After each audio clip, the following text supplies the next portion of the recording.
जो CTET है क्या, CTET में एप्लीकेबिलिटी कितना है, वैलिडिटी क्या है, and structure and pattern of CTET कैसा है। हम स्टार्ट करते हैं CTET के अबाउट में। दैट इज CTET के मतलब में क्या आता है, दैट में CTET है क्या। CTET है central teacher eligibility test. Right to education act 2009 के अकॉर्डिंग हमारा जो गवर्नमेंट है, government of India, the ministry of human resource development, उन्होंने क्या किया कि टीचर्स एलिजिबिलिटी टेस्ट एक कंडक्ट किया for elementary education system and primary education. ठीक है, प्राइमरी और एलिमेंट्री एजुकेशन के लिए टीचर्स कैसे एलिजिबल हो, बहुत अच्छे से पढ़ा सके, एंड सेंट्रल बोर्ड और सेकेंडरी एजुकेशन के थ्रू ये कंडक्ट किया जाने लगा। ठीक है, इसके थ्रू बच्चों को पढ़ाने के लिए मिनिमम टीचर्स के पास एलिजिबिलिटी होना चाहिए, एंड दैट एलिजिबिलिटी को टेस्ट करने के लिए हमारा CTET कंडक्ट किया गया।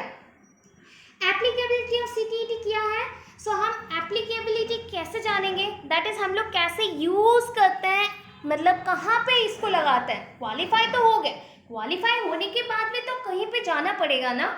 आप नॉर्मली CTET क्रैक करने के बाद आप जो CTET के लिए स्कूल्स रहते हैं, दैट मीन्स CTET को क्रैक करने के बाद, क्वालिफाई करने के बाद ये जाने की CTET का मतलब होता है central teacher eligibility test. Central government का जो जो स्कूल्स है, दैट मीन्स NVS है, KVS है, तिब्बतान स्कूल्स है, उसमें आपको एलिजिबिलिटी मिला, एबिलिटी है आपके पास, आप वहाँ जा सकते हैं एंड वहाँ पे जॉब कर सकते हैं।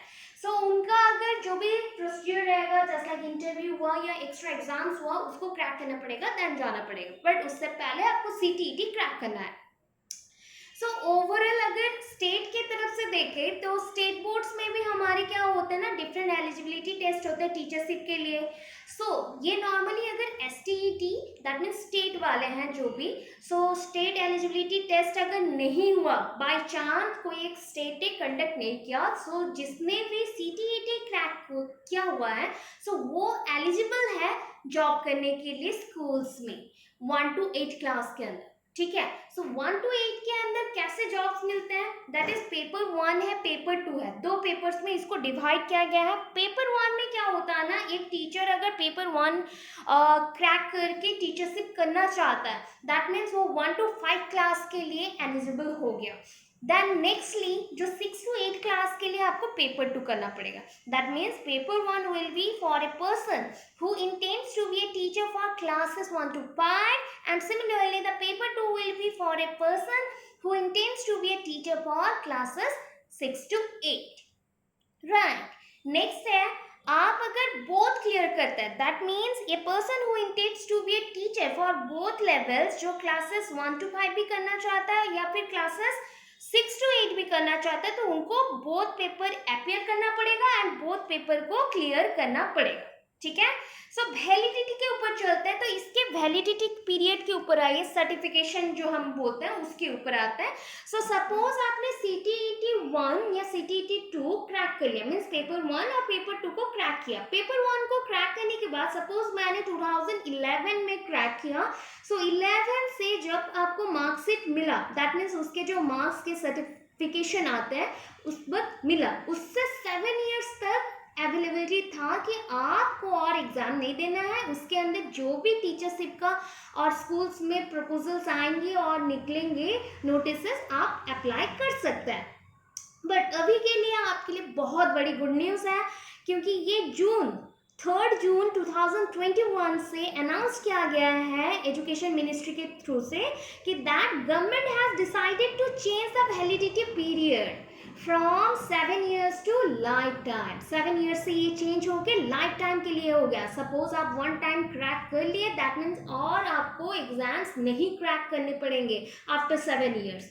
आप एलिजिबल है कोई भी सेंट्रल गवर्नमेंट के स्कूल्स में जाके, अगर नोटिसेस आए हैं या फिर कोई भी स्कूल्स में वैकेंसीज हैं, इंटरव्यूज के लिए बुलाया गया, आप अप्लाई करके जॉब कर सकते हैं। ठीक है, अभी पेपर 1 में हम देखते हैं, पेपर 1 का आज समझते हैं, पेपर 2 में नेक्स्ट जाएंगे। ठीक है, बट मैं मेरे एक्सपीरियंस के अकॉर्डिंग मैं आपको बताती हूँ एक ट्रिक कि पेपर 1 हो पेपर 2 हो, उसके जो CDP के क्वेश्चंस है ना, एनवायरमेंटल स्टडीज हो गए, CDP के क्वेश्चंस हो गए या मैथ्स हो गया, little bit near about 60 to 70% 90% question same आते हैं, उसके कंसेप्ट भी सेम है। सो आप अगर थिंक कर रहे हैं कि कोई भी टीचर एलिजिबिलिटी टेस्ट की बुक आपके पास है, दैट इज OSTET हो गया है या फिर OAVS का जो एग्जाम्स होते हैं उसके लिए प्रिपेयर हो रहे हैं, CTET के लिए, OTET के लिए, जो भी बुक्स है ना, CTP का पोर्शन आप कंप्लीट कर लीजिए।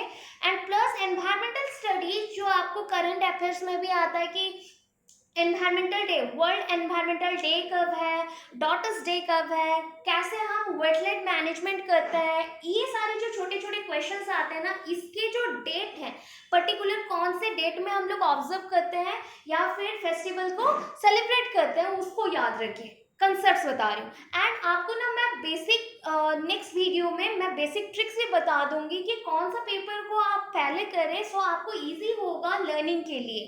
सो आपको अगर पूरा प्रिपरेशन लेना है ना तो माइंड को सेट करिए एंड CDP से स्टार्ट करिए, बिकॉज आपका ऑनर्स के अकॉर्डिंग आप जो भी पेपर सिलेक्ट करेंगे 6 to 8 के लिए, दैट मीन्स मैथमेटिक्स और साइंस हो, आर्ट्स हो, जो भी सब्जेक्ट्स हैं आपके, तो उसके लिए बेसिक नॉलेज फिर भी आपके पास है।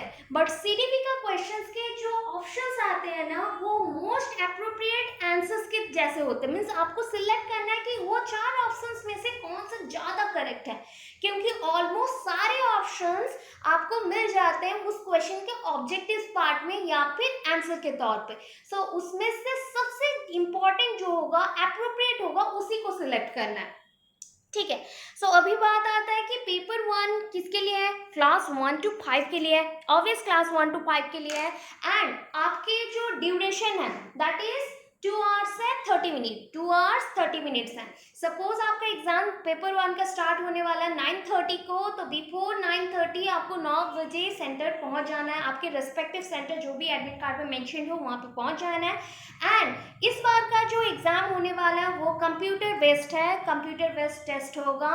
सो आपके पास टाइम उतने ही हैं जितने क्वेश्चंस हैं, दैट मीन्स आपके पास 150 मिनट है, 150 मिनट्स और 150 क्वेश्चंस। तो पर क्वेश्चंस के लिए आपके पास एवरेज कितने आते हैं, 1 मिनट आता है। सो 1 मिनट के अकॉर्डिंग आपको प्रिपेयर होना है। सो सपोज थिंक करिए आपको एक मैथ्स के लिए आप बैठ गए तो 5 मिनट्स उसमें वेस्ट किए, मीन्स आपको कितना फ्रिक्वेंटली थिंक करना पड़ेगा क्वेश्चंस को समझने के लिए। एंड बहुत अच्छे से बोल रही हूँ, जब भी आप क्वेश्चन अटेंड करें फर्स्ट टाइम के लिए क्वेश्चंस को 2 टाइम्स करके पढ़िए।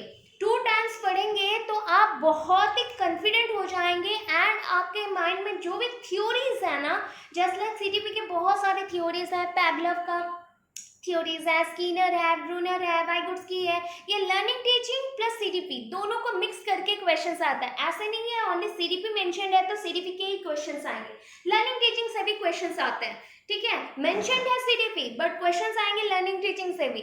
सो आपको वैसे तरह से प्रिपेयर रहना है। सारे जितने भी डेफिनेशंस है, जस्ट लाइक हार्लॉक का डेफिनेशन बहुत आता है, एरिक्सन का डेफिनेशन बहुत आता है, सो ये सारे इंपॉर्टेंट है। गैस का डेफिनेशन आता है, देन हार्ट्विग का डेफिनेशन आता है। तो ये सारे जो डेफिनेशंस है ना, आप जब कंसेप्ट्स को पढ़ रहे हैं, so before going through different question preparation, जो आप भी प्रीवियस ईयर के क्वेश्चन से प्रिपरेशन करेंगे एंड मोस्ट एप्रोप्रिएट क्वेश्चन से प्रिपेयर करेंगे, उससे पहले आपको प्रिपेयर करना पड़ेगा कंसेप्ट्स को। कंसेप्ट्स अगर आप समझ लिए ना, आपको शॉर्ट क्वेश्चन कोई प्रिपेयर करने की जरूरत नहीं पड़ेगा।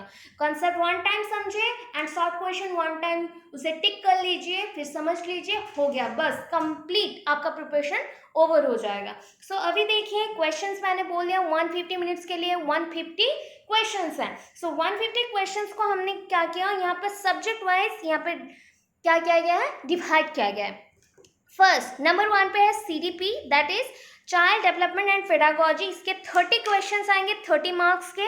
लैंग्वेज 1 आपका इंग्लिश है, इंग्लिश का 30 क्वेश्चंस है, 30 मार्क्स से आएंगे।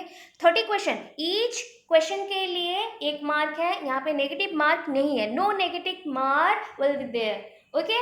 लैंग्वेज 2 हिंदी 30 क्वेश्चंस है, 30 मार्क्स है। मैथमेटिक्स 30 है, 30 मार्क्स है। एनवायरमेंटल स्टडीज के लिए भी 30 है क्वेश्चंस एंड उसके मार्क्स भी 30 है। सो ऑल ओवर 30 जो 30 मिक्स कर लीजिए, ऐड कर लीजिए, तो 150 क्वेश्चंस के लिए 150 मार्क्स है, ठीक है। अभी हम चलते हैं उसके सिलेबस के ऊपर। सो हमारा जो सिलेबस है that is child development and pedagogy, मैंने बोल दिया कि ये प्राइमरी स्कूल चाइल्ड के लिए, बच्चों के लिए, तो उनके प्रोग्रेस के according just like socialisation process क्या है, रोल ऑफ फैमिली क्या है, then concept of development and growth के अंदर डिफरेंसेस के ऊपर क्वेश्चन एक मिल जाएंगे। मोस्ट इंपॉर्टेंट क्वेश्चन उससे आते हैं, कोलबर्ग से क्वेश्चन तो आएगा, 1 और 2 क्वेश्चन आते हैं, ब्रूनर से एक क्वेश्चन आता ही है। चाइल्ड सेंटर्ड जो एजुकेशन है उसके ऊपर गवर्नमेंट का क्या रूल्स है, या फिर जस्ट लाइक कुछ प्रोग्राम्स हैं, SSA RMS है, CCE है, CCE डिफाइन क्या करता है, किसके ऊपर डिपेंड करता है, उसके मेन ऑब्जेक्टिव्स क्या है, ऐसे क्वेश्चंस आते हैं। तो आपको चाइल्ड डेवलपमेंट के ऊपर क्वेश्चंस मिलेंगे। इसमें कितने क्वेश्चंस है देखिए, 15 क्वेश्चंस आएंगे चाइल्ड डेवलपमेंट के। फर्स्ट पार्ट से मैंने यहाँ पे पार्ट डिवाइड कर दिया, कौन से पार्ट से कैसे क्वेश्चंस आ रहे हैं। Just like primary school child development से 15 क्वेश्चंस आ जाएंगे। Then concept of inclusive education, ये सबसे इंपॉर्टेंट है, ये कुरुक्षेत्र में एंड ANU के 4th सेम है, कुरुक्षेत्र 2nd ईयर के एक इम्पॉर्टेंट पेपर है इंक्लूसिव एजुकेशन, उससे भी क्वेश्चंस आते हैं। तो आपको उसमें भी जाना है कौन सा इम्पेयरमेंट क्या करता है, उसके लिए बेसिक नीड क्या है, डिसेबिलिटी क्या है, इम्पेयरमेंट्स क्या है, ये सारे पॉइंट्स आते हैं। जस्ट लाइक IQ लेवल किसका क्या होता है, इम्बाइसल किसे बोलते हैं, डिफरेंट कॉन्सेप्ट्स के ऊपर आ सकते हैं। यहाँ पे 5 क्वेश्चंस आ जाते हैं। लर्निंग एंड पेडागोजी के ऊपर, जो लर्निंग एंड पेडागोजी है ना, दैट इज जस्ट लाइक कुछ पोर्शन है ANU के फर्स्ट पेपर में था, दैट इज ANU जो फर्स्ट सेम के बच्चे हैं उनके पेपर में था, child development in different educational perspectives के थ्रू। सो उसमें है इंटरेस्ट, कॉग्निशन, क्रिएटिविटी, ये सारे पॉइंट्स है, उससे क्वेश्चंस आते हैं। Motivation, then memory and forgetting, ये सारे पॉइंट्स के ऊपर आएंगे, ठीक है। देन फैक्टर्स उसके ऊपर क्वेश्चंस आएंगे। सो फर्स्ट ऑफ ऑल आपको कंसेप्ट्स क्लियर करने हैं, उसके बाद जाने हैं बेसिक चीज के ऊपर। So almost language and pedagogy से आपके क्वेश्चंस आते हैं 10, तो हमारे पास टोटल 30 क्वेश्चन हो गए हैं कि 5 आपके आएंगे नॉर्मली इंक्लूसिव से, 10 क्वेश्चंस आएंगे लर्निंग एंड पेडागोजी से, एंड चाइल्ड डेवलपमेंट जो बुक है प्रॉपर चाइल्ड डेवलपमेंट से 15 क्वेश्चंस आएंगे, टोटल हो गए 30 क्वेश्चंस।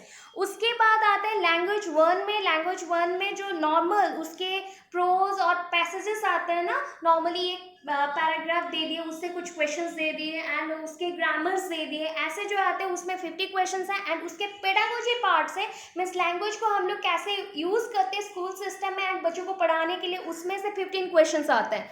लैंग्वेज 2 में भी सेम प्रोसेस है, उसमें भी ग्रामर एंड वर्बल एबिलिटी के ऊपर बच्चों को क्या करना चाहिए। नॉर्मली एक मैं बेसिक आइडिया देती हूँ आपको, अगर इंग्लिश है सपोज, सो इंग्लिश को स्कूल में पढ़ाने के लिए कौन सा मेथड यूज़ करते हैं बच्चे, टीचर्स, बच्चों को पढ़ाने के लिए बच्चों का IQ लेवल कैसा इंक्रीज हो तो इंग्लिश में क्या करना चाहिए, कौन सा स्टेप लेना चाहिए, ऐसा है। सो उसके पेडागोजी के ऊपर अगेन क्वेश्चन है 15, तो 15 डिवाइड हो गया। उसके बाद आते हैं हमारा मैथमेटिक्स में। मैथमेटिक्स के कंटेंट देखिए, ज्योमेट्री है, सेफ एंड स्पेशल अंडरस्टैंडिंग है, solid around us, number, addition, subtraction, multiplication, division, measurements, weight, time, volume, data handling, patterns and money. So profit loss से क्वेश्चन आ सकता है एंड मिडिल टर्म्स क्वेश्चन आ सकते हैं। नॉर्मली डेसिमल कैसे convert किया जाता है वैसा है, कोई एरिया को गए हैं ट्रैवल के ऊपर क्वेश्चन आ सकते हैं, डिस्टेंस का जो क्वेश्चन है, स्पीड बाय टाइम हम लोग करते हैं वो क्वेश्चन आ सकता है। देन पेडागोजिकल इश्यूज मैथमेटिक्स का लेके अगेन पेडागोजी, तो सोच लीजिए पेडागोजी कितना इंपॉर्टेंट पार्ट है। पेडागोजी हर एक चीज का पेडागोजी इंक्लूड होता है। तो आपको बोला गया है कि ऐसे ऐसे पेपर को डिवाइड किया गया है, बट आपका जो मेन ऑनर्स पेपर के अकॉर्डिंग जो क्वेश्चंस आते हैं ना, मीन्स आप जो टीचर बनना चाहते हैं उसके अकॉर्डिंग जो क्वेश्चंस आते हैं ना, वो मोस्ट प्रोबेबल रहता है कि एटलीस्ट 50 क्वेश्चंस आते हैं, just like English, MI and maths को मिला के, अदरवाइज सारे पेडागोजी ही रहते हैं। नेक्स्ट चलते हैं नेक्स्ट पेज को। अभी हमको लास्ट में आ गया, हम लास्ट सेशन में, that is environmental studies. Environmental studies में क्या होता है ना, फिर 15 है, दैट मीन्स उसके पेडागोजिकल इश्यूज है, उसको तो 15 क्वेश्चंस मिल गए, जस्ट लाइक CCE क्या है, डिस्कशन मेथड क्या है, practical work, teaching materials, aids problem, different types of presenting, जो हमारा पेरेंटिंग स्टाइल है, पेरेंटिंग एसोसिएशंस रहते हैं, कैसे वो सोसाइटी के साथ मैच करते हैं, वो सबके ऊपर है। लर्निंग प्रिंसिपल्स है, ईवीएस को पढ़ाते हैं। सपोज एक क्वेश्चन आया, what is the objectives of EVS in primary session, बच्चों को पढ़ाने के लिए ईवीएस ये मेथड एप्रोप्रिएट है कि नहीं, ऐसे क्वेश्चंस आ गए तो आपको मिल जाएंगे पेडागोजिकल से, तो 15 क्वेश्चंस वैसे मिलेंगे। एंड बेसिक कंसेप्ट के ऊपर, जस्ट लाइक रिलेशनशिप के ऊपर हो गया, work and play, plants, animals, food, shelter, water, travel and things we made और डू, जो भी हम करते हैं वो सब के ऊपर। सो इतने क्वेश्चंस रहते हैं पेपर 1 के लिए एंड ये सारे इंपॉर्टेंट है। सो बेसिकली आपको कंसेप्ट जानने, उसके बाद आप जाइए क्वेश्चन को सॉल्व करने, तो बहुत ही ईजी हो जाएगा आपके लिए। सो आई होप ये वीडियो आपके लिए थोड़ा भी हेल्पफुल हुआ हो। सो प्लीज़ मेरे चैनल को सब्सक्राइब करिए, लाइक करिए। सो हम नेक्स्ट बीच बीच में क्वेश्चंस लाते रहेंगे एंड कंसेप्ट्स भी मैं दे रही हूँ। प्लीज कंसेप्ट्स को बहुत अच्छे से सुनिए, because actually this concepts are very important for your exam to crack the CTET और टीईटी एग्जाम्स। सो इतना मैं मेरा सेशन आज कंप्लीट करती हूँ। Thanks for watching, stay tuned with us for the next video.